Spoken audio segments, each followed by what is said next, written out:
오늘 수요예배 말씀의 제목은 신앙생활을 멈추지 말아야 할 이유입니다.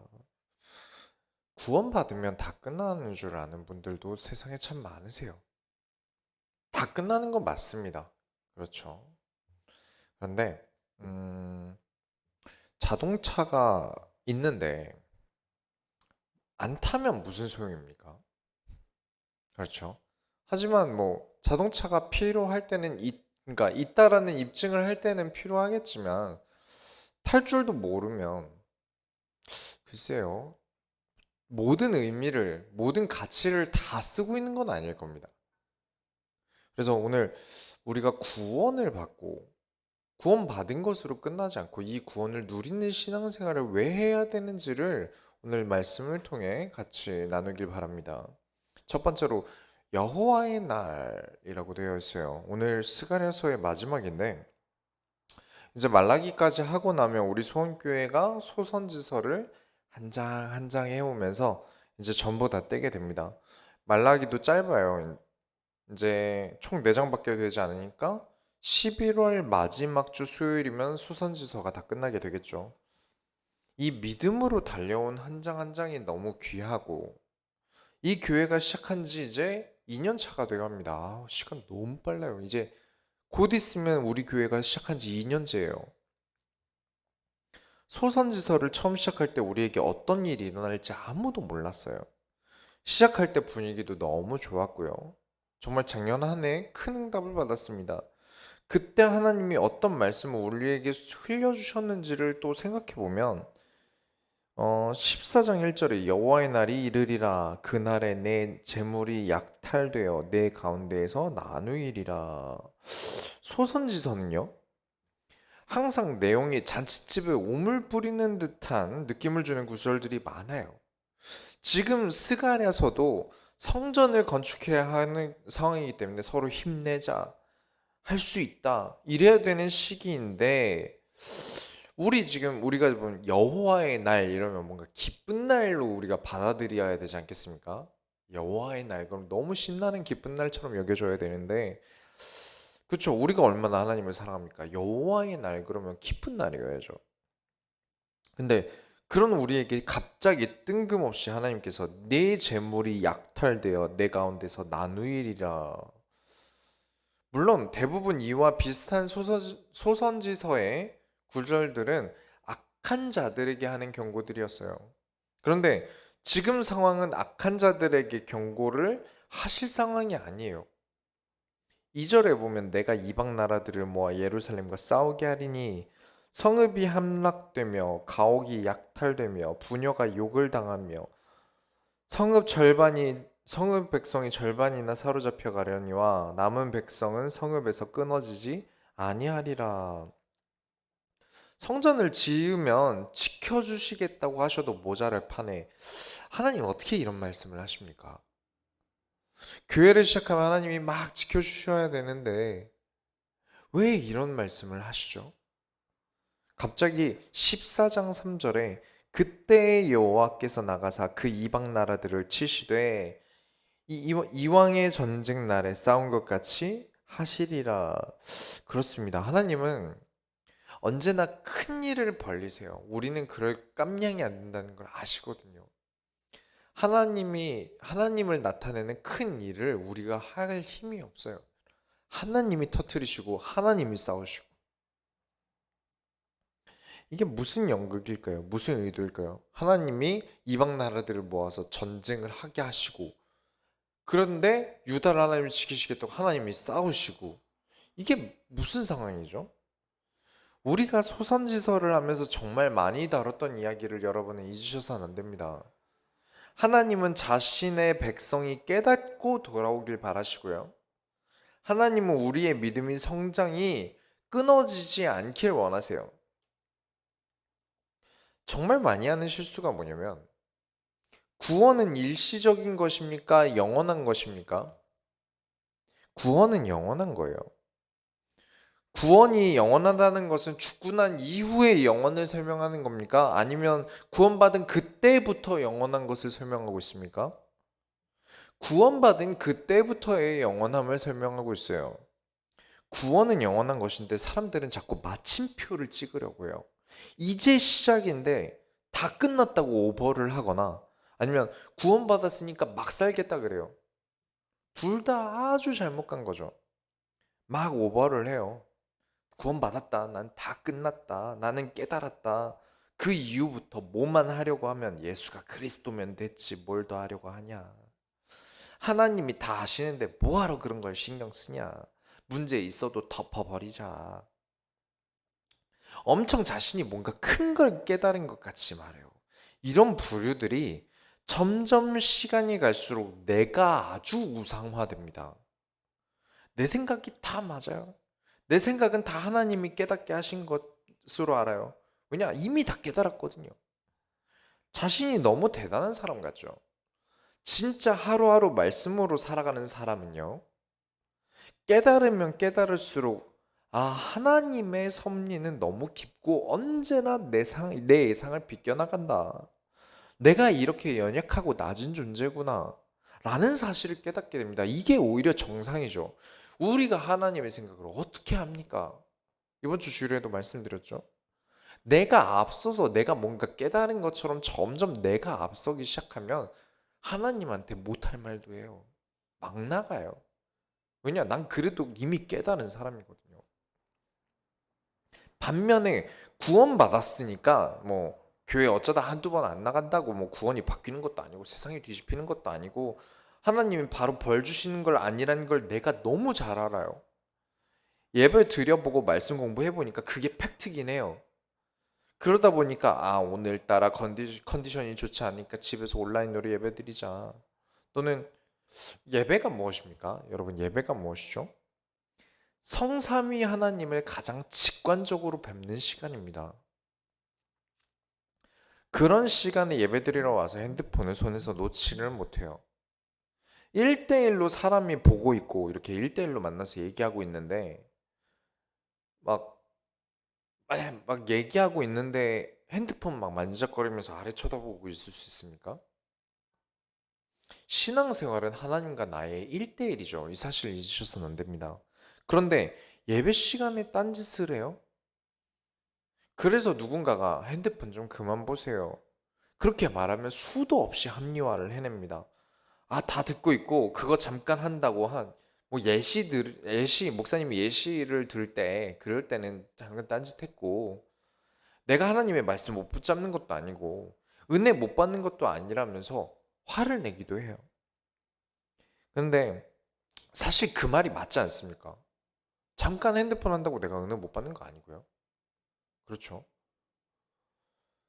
제가 부교육자 때 방송실을 맡아서 하는데 너무 스트레스를 받는 거예요. 왜냐면 어떤 장로님이 진짜 음향에 대해서 하나도 모르세요. 진짜 1도 모르세요. 그런데 저에게 음악을 자꾸 가르치세요. 예배만 끝나면 찾아와 오셔서 한 30분을 가르치세요. 미치겠는 거예요. 아니, 다른 사람도 아니고 저를 가르치시려면요. 음악으로 돈을 버시는 분이시거나 관련 학과는 나오셔야 돼요.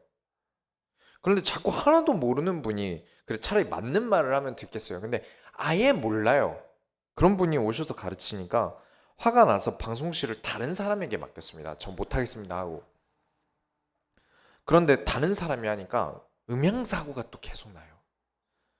그래서 그 다른 사람은 이 장로님이 오셔서 더 길게 얘기하시는 거죠. 저는 30분이었는데 그분은 1시간을 오셔서 가르치시는 거예요. 이제 너무 힘들어하니까 이 바뀐 사람이 이 방송실 담당이 장로님이 오시면 문 잠가놓고 안에 있는데 그냥 모르는 척하고 그냥 안 열어줘요. 이러고 버텨요. 장로인데 전도사가 버텨요. 진짜 싫었던 거죠. 정말 싫었던 거예요. 본인이 얼마나 스트레스 주는지를 몰라요. 그런데 일단 사고가 계속 나니까 그래서 제가 틈틈이 예배 시간에 카톡을 방송실에 계속 넣어줬어야 됐어요. 방송사고가 나지 않게 하기 위해서요. 저는 그러면서도 그 예배 드릴 때 은혜는 다 받았어요. 아무 문제 없었어요. 그러나 하나님은 아십니다.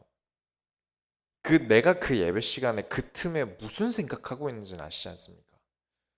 내가 하나님과 하나님의 일을 하기 위하여 최선을 다하고 있는 건지, 그냥 은혜를 받으면 된다라는 전제하에 틈틈이 내 딴짓을 하고 있는지, 그건 하나님과 1대1로 보고 있기 때문에 하나님이 아시지 않습니까? 구원은 늘 영원하기에 내가 누려야 하는 구원의 누림은 언제나 지금부터 하셔야 됩니다. 반드시 그 사실을 기억하시기 바랍니다. 두 번째로, 거룩한 자를 하나님이 걸러내고 계세요. 구원을 계속 누리게 되면 어떤 일이 일어납니까? 4절에 5절에 그날에 그의 발이 예루살렘 앞 곧 동쪽 감람산에 서실 것이요 감람산은 그 한가운데가 동서로 갈라져 매우 큰 골짜기가 되어서 산 절반은 북으로 절반은 남으로 옮기고 그 산 골짜기는 아셀까지 이를지라 너희가 그 산 골짜기로 도망하되 유다 왕 우시야 때에 지진을 피하여 도망하던 것 같이 하리라. 나의 하나님 여호와께서 임하실 것이요 모든 거룩한 자들이 주와 함께 하리라. 자주 사모님과 집에서 얘기를 나누는 게 있는데, 세상이 악해요. 그죠? 세상은 참 악합니다. 사람이 참 악해요. 안 그랬던 적이 언제가 있습니까? 모든 사람이 착하고 선했던 시대가 존재했습니까? 하나님이 그 악함을 벌하려 하실 때 우리에게 너무 어려운 점은, 악인을 심판하실 때 선한 사람들도 같이 휘말리게 두신다는 거예요. 같이 심판을 당해요. 그냥 악한 자들만 골라서 심판을 당하면, 벌하시면 얼마나 좋을까요? 이것 때문에 어떤 순간에는 서러워지기도 하고요. 하나님의 존재가 부정되기도 하는 게 인간입니다. 하지만 아까 말씀드렸죠. 하나님은 원하세요. 멈추지 않고 계속해서 깨닫길 하나님이 원하신다는 증거가 방금 읽은 구절이죠. 산을 갈라요. 감람산을 갈라서 하나님을 향해 피하게 하시면서 모든 거룩한 자들이 주와 함께 하시겠다. 하나님의 말씀과 동행하지 않는 사람들은요, 들은 게 없으니까 정보가 없어요. 하나님을 통해 들은 정보가 없다는 거죠. 하나님 말씀을 듣지 않는다는 건. 그러면 산이 갈라져도 모를 겁니다. 갈라져도 갈라졌나 보다. 아까 말씀드린 부류 있죠. 완전 아무 생각도 없이 하나님이 이 환난 날에 날 보호할 거라면서 아무것도 안 하거나, 환난에서 하나님을 찾지 않고 자기 멋대로 살겠다면서 악한 자에게 붙는다거나, 그렇게 되겠죠. 그러나 하나님의 인도를 받는 자녀들은 반드시 살 길을 찾게 된다는 것입니다. 6절부터 7절에 그날에는 빛이 없겠고 광명한 것들이 떠날 것이라. 여호와께서는 아시는 한 날이 있으리니 낮도 아니요 밤도 아니라 어두워 갈 때에 빛이 있으리로다. 비록 당장은 어두워도요. 빛이 보이지 않겠지만 하나님이 마치 틀에 넣고 걸러내시듯 하나님께서 거룩하다 하는 자들과 그렇지 않은 자들을 걸러내실 때 이런 방법을 쓰신다는 겁니다. 휘말려 가요. 선한 자들이 같이 휘말려서 고통을 당해요. 그러나 그 속에서 하나님이 그들을 걸러내고 계신 중이에요. 8절부터 9절에는 하나님께서 어느 때나 자신을 나타내시고 여호와는 이로 인해 천하의 왕이 되시고 오직 하나의 유일하신 하나님으로 기록되게 하시기도 하시고요.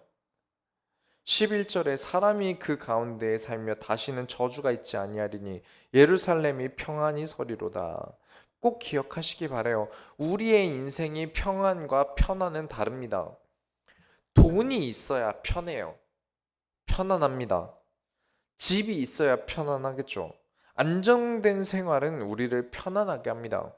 그런데 돈이 평안을 가져다 주지 못해요. 이건 별개예요. 평안은 하나님만 주실 수 있는 거기 때문에 그렇습니다. 그러니까 사람들이 돈 필요 없다, 하나님의 평안이 중요하다 하는데 또 그렇게 받아들이시면 안 돼요. 사실은 둘 다 있어야 돼요. 그렇죠? 평안만 있고 편안 없고, 편안을 찾자고 평안을 버리고, 사실 이 두 가지도 굉장히 극단적인 모순이거든요. 평안만 찾겠다고 편안을 버리면 불행이 평안을 갉아먹어요. 그렇다고 편안만 찾겠다고 노력하면 인생에 평안이 없어요. 때로는 하나님이 평안의 레벨을 업그레이드 시키기 위해서, 레벨을 업 시키기 위해서 일부러 편안할 상황을 뺏어가실 때가 있어요. 오늘 본문이 그렇죠. 오늘 보고 있는 14장이 그래요. 편안을 뺏어가신 그때에 여러분은 반드시 평안하시려고 하셔야 됩니다. 곧 신앙생활을 얘기해요. 아무리 어려워도 신앙생활을 지켜가면서 하나님과 동행하려는 것을 절대 멈추셔서는 안 됩니다.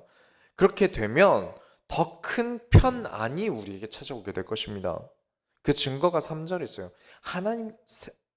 세 번째로 하나님께서 부르신다라는 걸 그래서 기억하셔야 됩니다. 12절에 예루살렘을 친 모든 백성에게 여호와께서 내리실 재앙은 이러하니 곧 섰을 때 그들의 살이 썩으며 그들의 눈동자가 눈구멍 속에서 썩으며 그들의 혀가 입 속에서 썩을 것이요. 우리 그런 말 많이 하지 않습니까? 애 눈이 갔어. 눈이 썩었어. 혹은 못 볼 거 보면 뭐라고 합니까? 아, 내 눈 썩는 것 같아. 그렇죠. 그렇게 얘기하지 않습니까? 뭔가 더러운 게 묻으면 어떻게 하죠? 아우, 살이 썩는 느낌이야. 그렇죠. 이런 거 얘기하죠. 또 못 먹을 거 먹으면 어떻게 얘기합니까? 아, 혀가 썩는 것 같아. 도대체 뭘 보았고 뭘 만졌고 뭘 맛을 봤길래 이런 얘기들이 나오는 걸까요? 13절에 그 날에 여호와께서 그들에게 크게 요란하게 하시리니 피차 손으로 붙잡으며 피차 손으로 들어 칠 것이며 어찌나 그 재앙이 요란했는지 서로 잡았는데 썩는 것 같대요. 그래서 싸워요. 거기다가 15절을 보면 키우고 있는 가축들도 그렇게 된답니다. 이게 그때 당시 가축은 뭘 얘기합니까? 자산을 얘기하는 거예요. 요즘 들어서 더러운 것, 진짜 더러운 거 말고요. 진짜 더럽다 하는 거 말고 인간이 행하는 짓, 하는 짓, 곧 행위를 얘기하는 거죠. 행위에 대한 더러움을 볼 때 이 단어가 항상 생각이 나요. 가증스럽다라는 생각이 들어요. 가증스러운 짓을 하는 게 눈에 확 보이면 사람이 정말 더러워 보여요. 그렇죠. 서로 가증스럽고 그 가증스러움을 보고 싸우게 됩니다. 그렇지 않습니까? 딱 손을 붙잡는데 서로 손을 이렇게 딱 붙잡는데 목적이 확 느껴져요. 이 사람이 가증스러운 게 느껴져요. 내게 되기 위한 가증스러운 행동을 해요. 근데 서로 그러고 있는 거죠.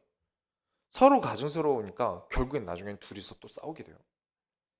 그게 진짜 재앙입니다. 다른 게 재앙이 아니에요. 그런데 이렇게 어두운 가증스러운 세상을 살기 때문에 어두운 곳이어야 빛나는 게 무엇인지 알게 되지 않겠습니까? 어두워야 빛이 난다는 그 곳이 보이지 않겠습니까?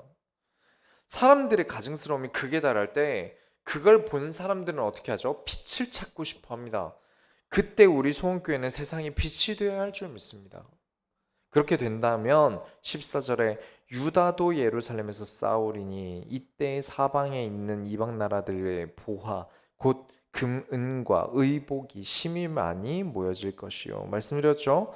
당장의 편안을 하나님이 가져가셔도 그때 하나님과 함께 동행하며 평안을 누릴 때 하나님이 더 큰 편안도 주신다는 거. 거기다가 16절 17절에 예루살렘을 치러 왔던 이방 나라들 중에 남은 자가 해마다 올라와서 그 왕 만군의 여호와께 경배하며 초막절을 지킬 것이라.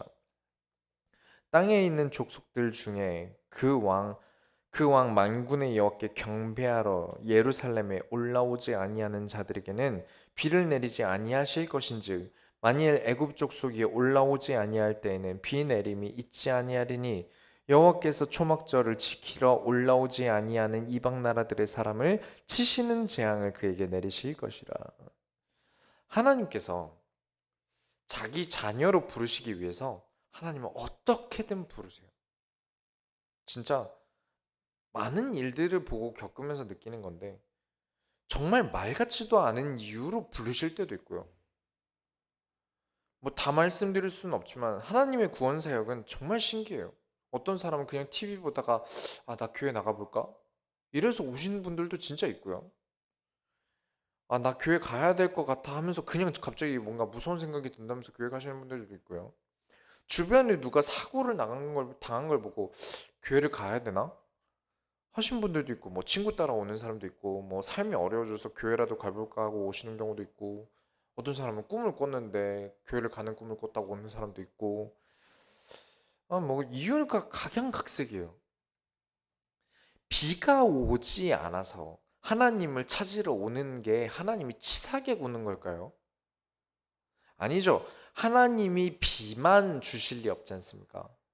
그 사람이 돌아오면 그 사람에게 비만 내려주실 거 아니지 않습니까? 어떻게든 어떤 방식이든 하나님이 자기 백성을 부르시는 거죠. 결론을 내리겠습니다. 구원은 영원한 거예요. 지금부터 영원한 겁니다.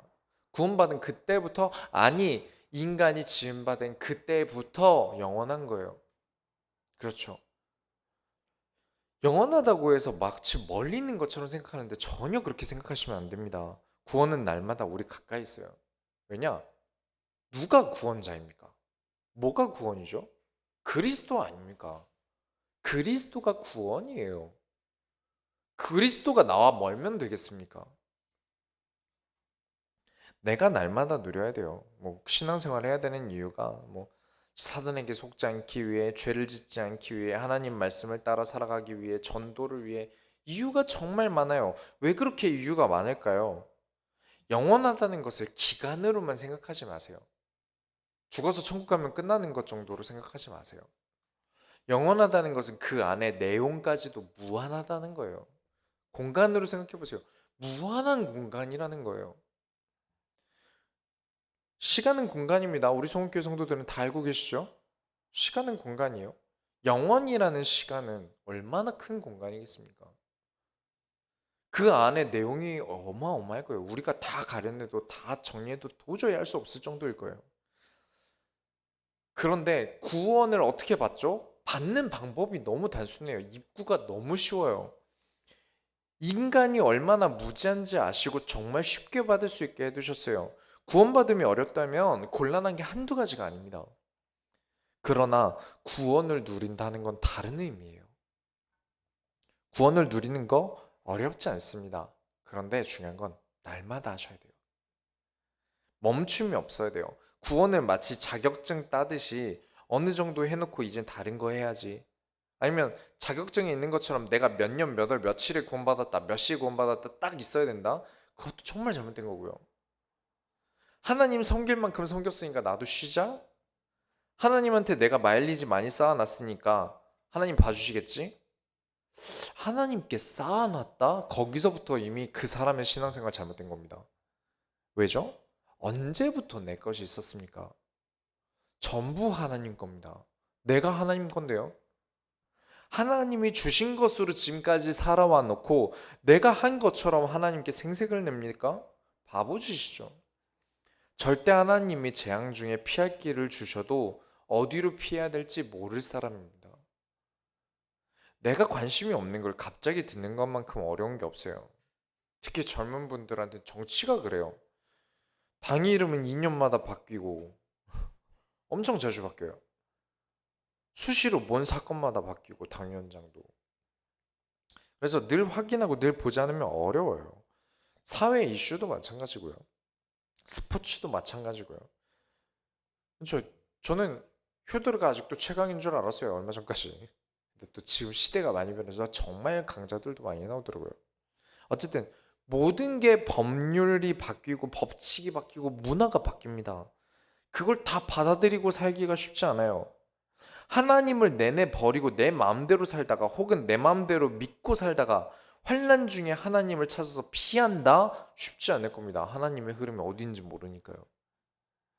그래서 구원은 날마다 누리셔야 됩니다. 놓치지 않기 위해서요. 하나님이 지금 부르실 때 가셔야 됩니다. 완전 망해놓고 탈탈 털리고 하나님을 찾는다? 네, 그것도 은혜죠. 큰 은혜입니다. 그 정도면 다행이에요. 그러나 이 말씀을 듣는 여러분이 그래서는 안 되지 않습니까? 모르고 그랬다면 모르겠는데 여러분은 지금 저를 통해서 하나님이 주시는 성경을 통해서 하나님이 주시는 말씀을 여러분 듣고 계세요. 그렇다면 여러분은 그런 일을 겪어서는 안 됩니다. 부디 바로 피할 길을 찾아 피하시고 어둠 속에서 빛이 되시고 많은 사람들을 하나님의 자리로 모으시고 거기다 1+1으로 경제의 부유까지 얻으시는 송원교회 모든 성도들 되시기 바랍니다. 우리가 하나님의 소원을 이뤄드립시다. 하나님 감사합니다. 오늘 스가랴서 마지막 장을 통하여 우리가 누리는 구원이 절대 잠시가 되지 않게 하시고 우리의 신앙생활을 날마다 깨닫게 하심을 잊지 않게 하여 주옵소서. 살아계신 예수 그리스도의 이름으로 기도드렸습니다.